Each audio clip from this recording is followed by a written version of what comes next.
The crisis at Tottenham Hotspur is deepening, and fans are starting to fear the unthinkable. On Thursday night, thousands of supporters walked out of the stadium before halftime as Spurs collapsed against Crystal Palace.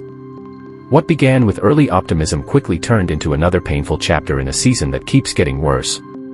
Tottenham actually started brightly and took an early lead, raising hopes that their miserable run might finally end. But the game flipped dramatically within just 12 minutes. Palace struck 3 times in quick succession, and the situation worsened when defender Mickey van de Ven conceded a penalty and was shown a red card. By the time the players headed down the tunnel at halftime, the atmosphere inside the stadium had already turned toxic. Many fans decided they had seen enough and left early, leaving large sections of empty seats for the second half. The defeat extended Spurs' dreadful run in the Premier League. They remain the only team in the competition without a league victory in 2026, and their current 11-game winless streak is the club's longest since 1975. Despite the mounting pressure, interim manager Igor Tudor insists he still believes the team will survive. Speaking after the match, Tudor said the performance actually gave him more belief than before the game. He suggested the squad is slowly moving in the direction he wants, but hinted that not every player may be part of that journey going forward. According to him, once injured players return, results will improve, even if the current situation is extremely difficult to accept. However, many observers are far less convinced. Former Chelsea winger Joe Cole described the performance as flat and lacking urgency. He said the tension inside the stadium was obvious and suggested the players looked like they had run out of belief.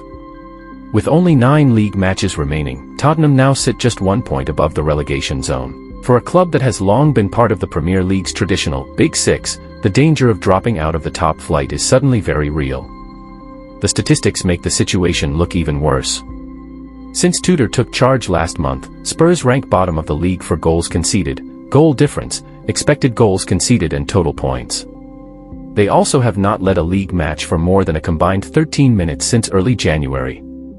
Defensively, the team's problems are historic. Tottenham have now conceded at least 2 goals in 9 straight matches, something that has never happened before in the club's history. Supporters outside the stadium voiced their frustration. Some blamed the players, claiming the squad lacks fight and commitment. Others pointed to poor transfer decisions and a lack of depth in the squad, especially with several key players injured. The contrast with last season is striking. Less than a year ago, Tottenham were celebrating their Europa League triumph and competing on the European stage.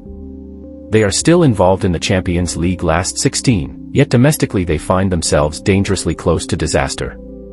Spurs have not been relegated since the 1976-77 season, but with difficult matches ahead against teams like Liverpool, Nottingham Forest, Leeds United and Wolverhampton Wanderers, the pressure is only increasing. For Tottenham, the message is now painfully clear: results must come quickly, or one of England's biggest clubs could be heading toward a shocking relegation battle. Soccer ball.